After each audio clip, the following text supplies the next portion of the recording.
You're listening to Wake Up with Patti Katter, where we're overcoming trials with triumphs. Now, here's your host, Patti Katter. Hi, everybody. Welcome back to my show this week. I am proud to have Paul Stewart on my show with me today. Paul is amazing. He is actually one of my followers on social media, but besides that, he's more special than that. He actually took one of my podcasting classes and was interested in starting his own podcast. So I just want to, without much further ado, introduce Paul. Paul, welcome. Thanks, Patti. How are you doing? Good to see you again. Good. Thank you. Yeah, Always you guys. a pleasure. Yeah, we tried to record this a couple days ago. My dog was going crazy in the background, and I was just like, man, let's redo this. I know we can do better than that. So, Paul, could you tell my listeners a little bit about where you're from and how you grew up? So kind of like how you were as a kid, a teenager. I know you went through some rough patches, so whatever you want to share, go for it. We're listening. Oh, gosh. Well, I'll try to synopsize reasonably well. I was born and raised in New Zealand and spent 37 years of my life there pretty much.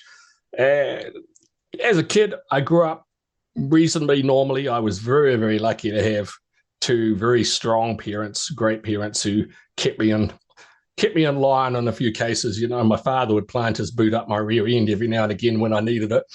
But both hardworking people, really great example.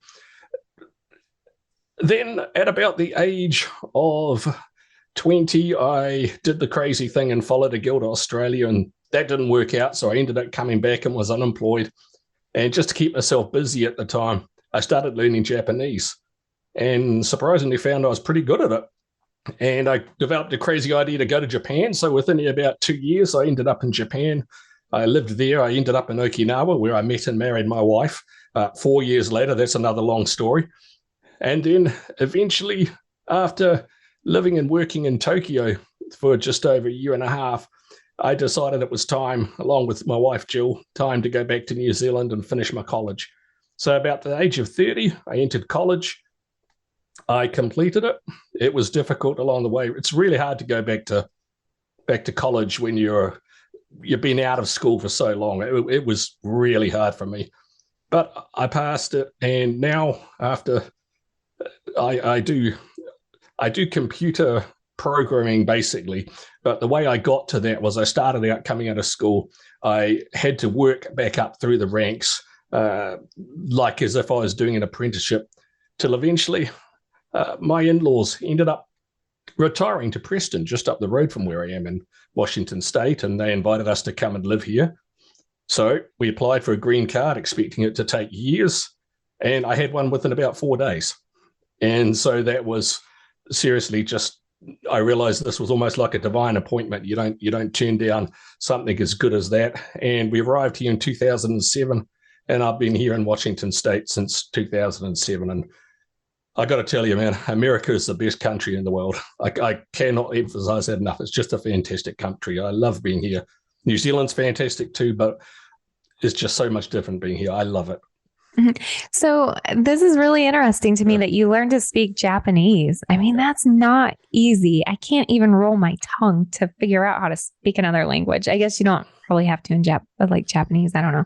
But yeah, you have to. But it's more a case of I didn't do languages at high school, and then when I got out, sometimes as an adult you find skills or things you like that you didn't like when you were in school. And it just was a case of that. I just clicked with it, and I learned it quite quickly. So I was really pleased. How do you say something like I'm on a podcast in Japanese? Well, I'm not sure what the podcast is, but I'd just say something along the line. So let me think. It's been a while. Watashi to Patti to ima podcast ro hanatsu ne. That's how I'd say it. Wow. Something like that. I probably messed up the last word, to be honest. So I haven't done it for so long.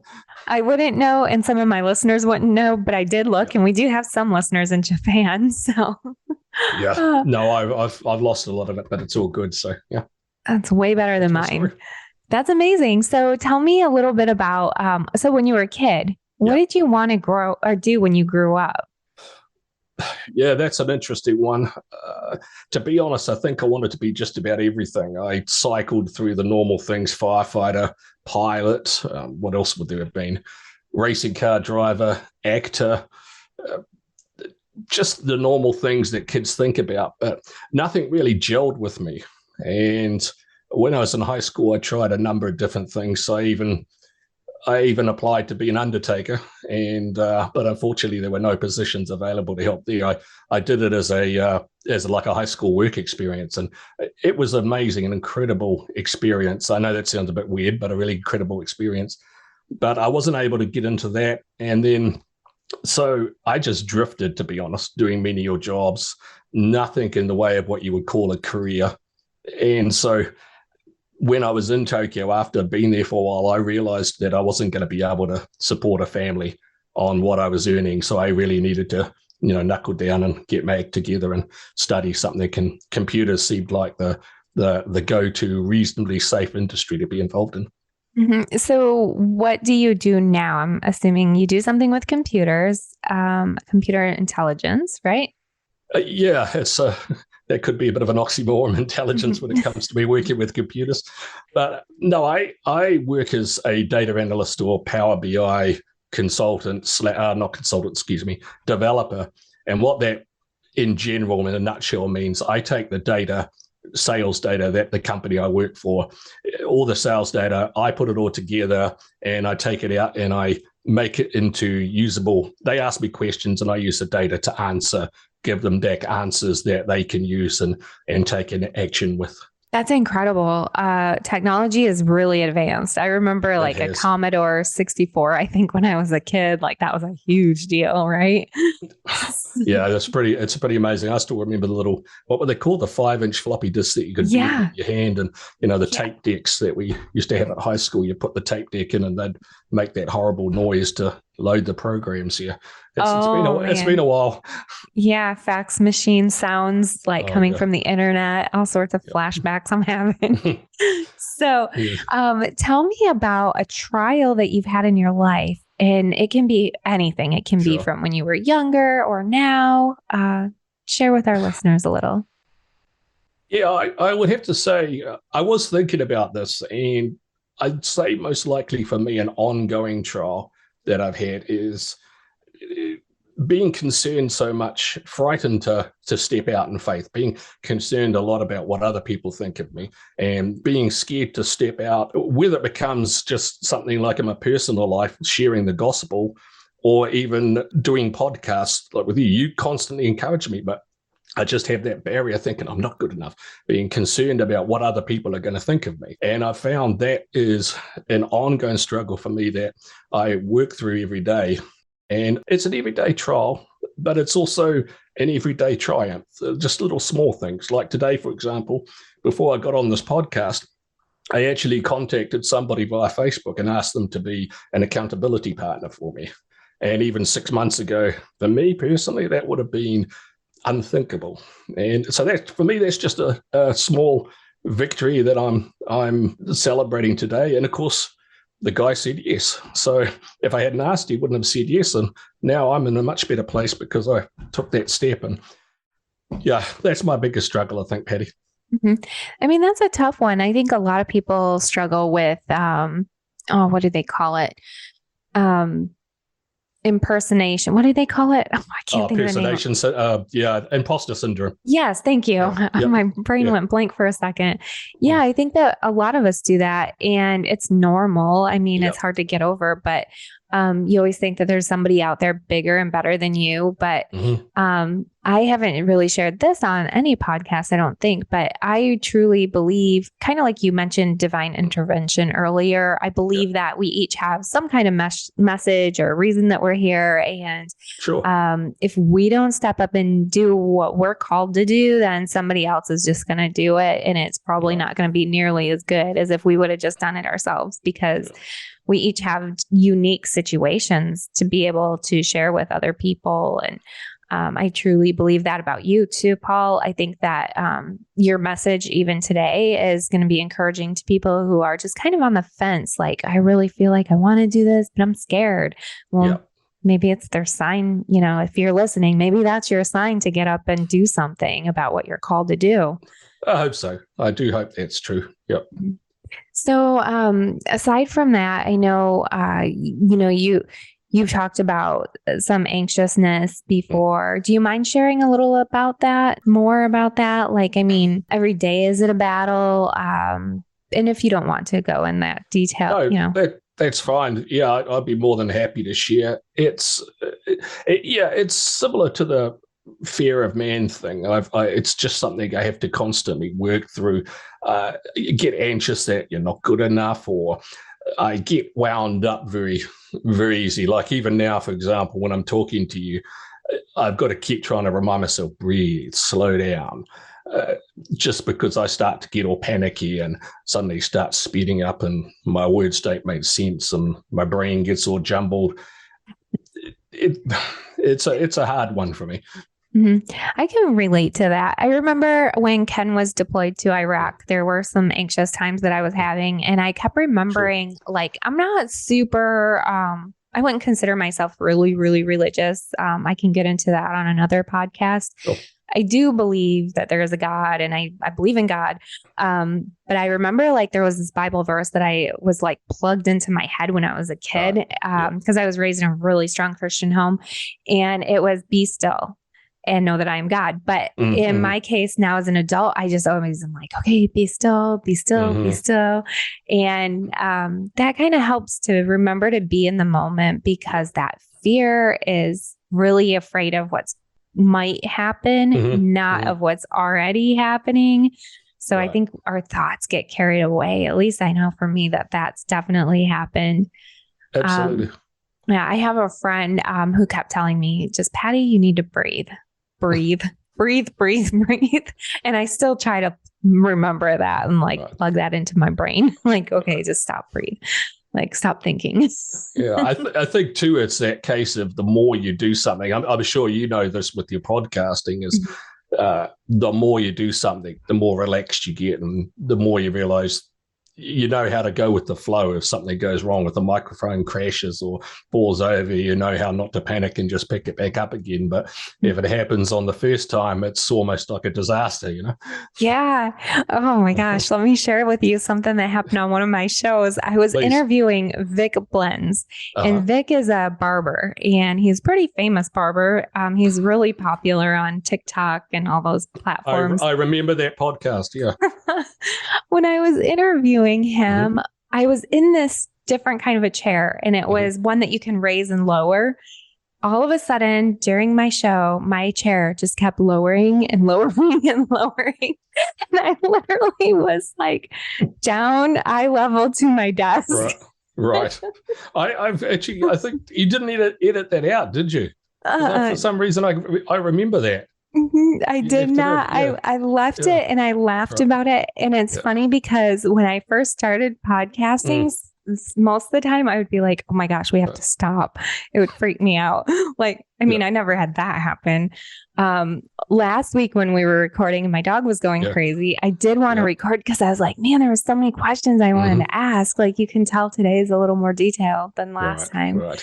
But it's just a reminder that we all make mistakes and we all screw up, and I'm super comfortable now just screwing up because I realize we're all screwed up.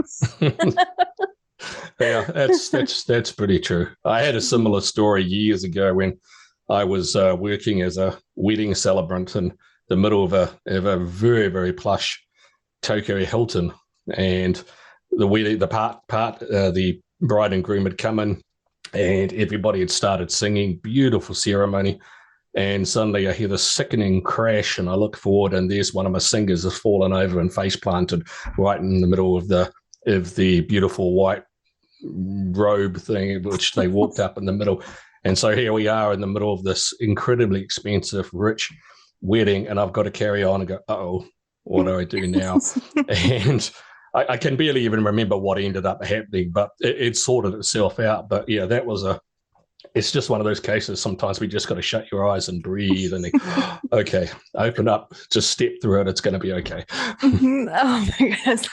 Yeah. Oh. So how did you start officiating weddings? quite by accident. I was working as a missionary / English teacher in northern Japan in a town called Hakodate. And they have a lot of the hotels have a lot of Vegas-style chapels there. And the Japanese people love to have a Western-style wedding. And so the staff would come to us at the churches and ask us if we'd like to do these wedding ceremonies. Please help us. And they'd pay us for it. And my Japanese pastor, I was very lucky. He taught me very well how to do it. He showed me all the little nuances of the Japanese culture and what to do. And that's how I got into it. And eventually it ended up, for whatever reason, a number of the friends would be doing a wedding and someone else would be there, and then they'd come afterwards and say, would you please do my wedding? And it just built up from there. So I've done about 700 weddings all up. Wow. And, I really loved it. I've done normal traditional weddings. I've done shotgun weddings. I've done some where, I kid you not, that they were Japanese professional wrestlers and all of the guys were wearing masks, professional wrestling masks. And to this day, I still have no idea what they look like. Oh my word. It was weird. I mean, I just conducted the wedding as a normal would, but I don't know who I was talking to. So yeah, it was a good time. It was a great time. I got to share the gospel with so many different people, and I got to meet a lot of people. Wow, that's incredible. Never would have had a chance to meet. It was fantastic. Wow, that is incredible. So tell me a little bit about what you think might be in store for you in the future. Oh, I wish I had a crystal ball. I could tell you that. I love living in America. I don't see myself leaving here. I think this will definitely be home for in the future. I hope to continue to build up the skills and areas that I'm working at the moment. In terms of podcasting, etc., you're constantly helping me, pushing me to do one. So I'm going to try and step out, in faith or whatever we want to call it soon and give it a try and just put it out there and realize, hey, give yourself permission to suck. If I suck, hey, who cares? Just the more I do, the better it will become. Yeah, I love podcasting. It's kind of like leaving a legacy too. I figure that like someday when I'm gone, they can still listen to it. I think about that kind of often. My grandpa used to record and I have a tape that he made for our family. It's really cool. And I think that you have a lot of knowledge to offer people and a lot of really fun experiences too. I could see you doing a couple of podcasts, a funny one and a serious one. Oh, well, thanks. I appreciate that. I'll try it. Yeah. So, Paul, thank you so much for being on my show. I'm excited to tell people that, in the future, when you get your show going, I'd be happy to have you on again. Thank you. I know people are going to ask, like, what happened to Paul? Where's his podcast? So there's some accountability there, too. Okay. You've got me. You've got me on that one. Well, thank you Thanks, again. Patty. Thank you. Welcome. It's been a pleasure. It's great to on you. And thank you very much for the opportunity. And God bless. Have a great week. Thank you, everybody. Thank you so much for listening. And again, Paul had some really great advice about breathing and about just kind of, when you feel kind of anxious, just start thinking about your moment, like the moment that you're in, not fast forwarding and thinking about too many crazy thoughts that you have in your head. And then get an accountability partner. Paul, I love that. Thank you for sharing that. You're welcome.